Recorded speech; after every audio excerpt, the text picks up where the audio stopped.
Hey everyone, Namrita here with the Tuesday evening workout review. So today we had our first real high intensity workout, and it was the Vo2max 2-minute intervals. We had 6 by 2 minutes, followed by fatigue resistance, high cadence tempo at the end. And Natalie was on our ride again, so she loved this workout. And I'm going to review your file, Natalie. Thank you. All right, so today, this is the workout. Again, we had a very quick warm up and we knocked out 6 by 2 minute VO2 max intervals. They weren't truly VO2 max intervals, and I'll explain why. Um, so we did, or Natalie did a little bit more time, and that's what gave her a few more TSS. So she had 77 TSS compared to the planned of 70. And her intensity factor was pretty much the same. She had an intensity factor of 0.8. So for that hour and 13 minutes, she went pretty hard. And that's a good indicator of that. So I'm going to go to analyze. And I'm actually going to hide the workout in the background before or after I show you. You can see it's a little bit off from the Zwift workout compared to the Training Peaks workout that matched. But you can see too, so we did the workout in incline mode. As always, you want to do, especially these hard workouts, we're doing all of them in incline mode now, but especially when it's over threshold, you want to be in control of your effort. And incline mode, if you're loading a workout, is the way you want to do that. So you can see that, we didn't tell you to do anything specific with the power today, except for just try to be at the target. That was good enough for today. This was not like a VO2 max or anaerobic capacity building workout. It was really just to, one, maintain some of that fitness that we already have, and two, to lay the groundwork for future hard training. So we work on going hard for a little bit now. So for the 2 minutes, so we can be able to extend that power and do even higher watts for longer as when we get to that point in training. So right now we're still in the foundation phase. We're just laying the groundwork again. So we just do a little bit, and then later on we extend and we do those a little bit more specifically depending on what and when your goal event is. So you can see Natalie did the first few seconds pretty hard over target, and then she settled in right in her zone, which was perfect. And then we did a little bit of recovery and we knocked out a 10-minute tempo interval, which again, you can see she is right in the middle of her zone, staying very well controlled using incline mode. So even after doing those 6 hard intervals, she was able to handle that tempo with ease. I'm going to hide the workout in the background now and just talk about a few things. So in terms of the execution, what we did today was we had you stand for the first 15 seconds, either at target power, a little bit higher was fine. What we really wanted to do is drive that quick and high oxygen demand.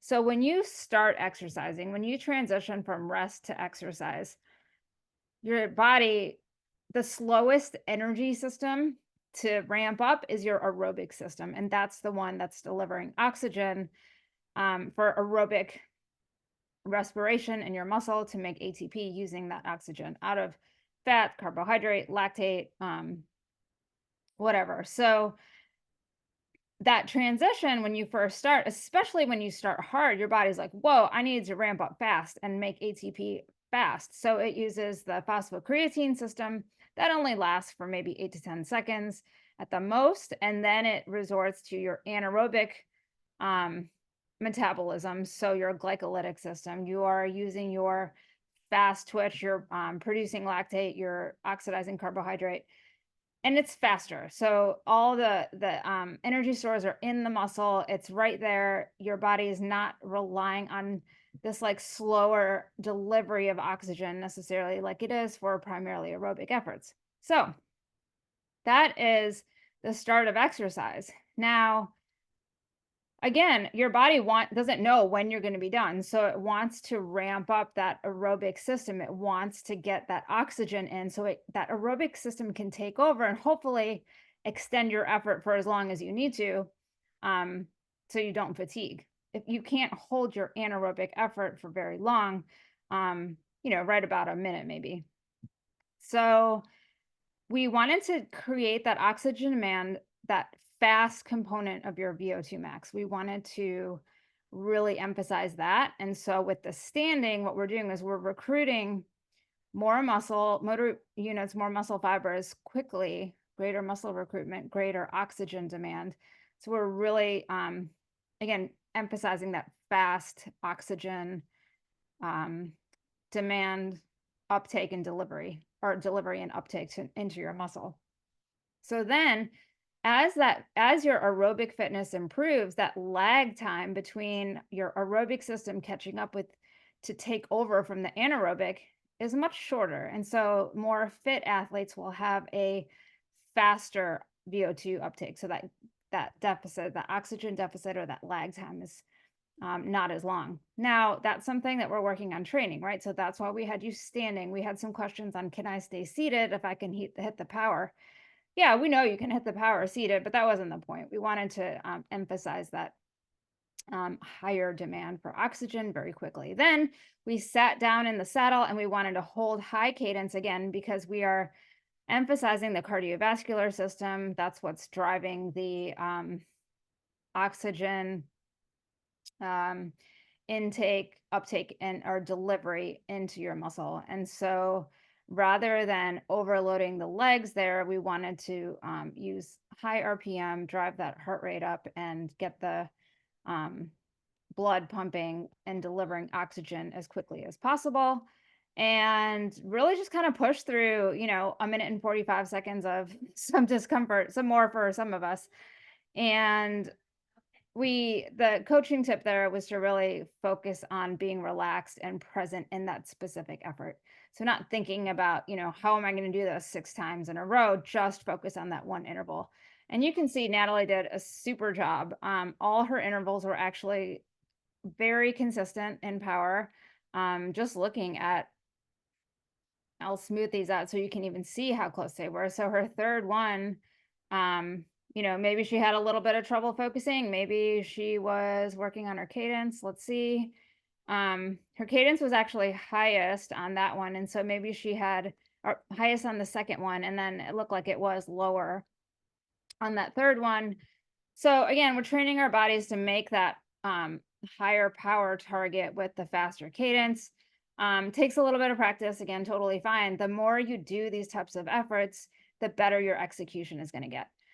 So in a true like VO2 max building workout, you might be doing 3-minute VO2 max intervals, you might be doing 4-minute, and then typically you have 1-to-1 interval to recovery ratio. So today we had a little bit longer recovery because, again, we're just focusing on maintenance and learning how to execute these intervals better. So you can see that that last half of the set of 6, Natalie totally nailed, and her cadence stayed pretty high for all of them. It looks like she did practice that a little bit. We did work on some gear 2 breathing, again, because we want to focus on bringing in that oxygen, right, and expelling the carbon dioxide. That helps when we're trying to build our aerobic capacity specifically. All of these things help. And then finally, in the high cadence, you can see she was pretty straightforward. I mean, she did a great job holding it, very controlled. She even bumped up the power a little bit at the end. Looks like she did use a little bit lower cadence towards the end, but again, no big deal. The purpose of this was really to continue to build that muscular endurance with tempo at the end of a hard workout. So we created this fatigue in our legs. We recruited a lot more muscle today than we typically do in a 1-hour workout. And then we put our, stressed our bodies with that tempo effort at the end at a higher cadence. Part of that too was to help get a head start on recovery and not create more fatigue in the leg muscles.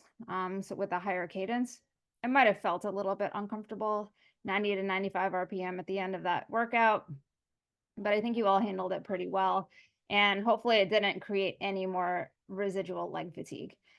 The last thing I want to look at is a heart rate. We did have some questions and comments today about heart rate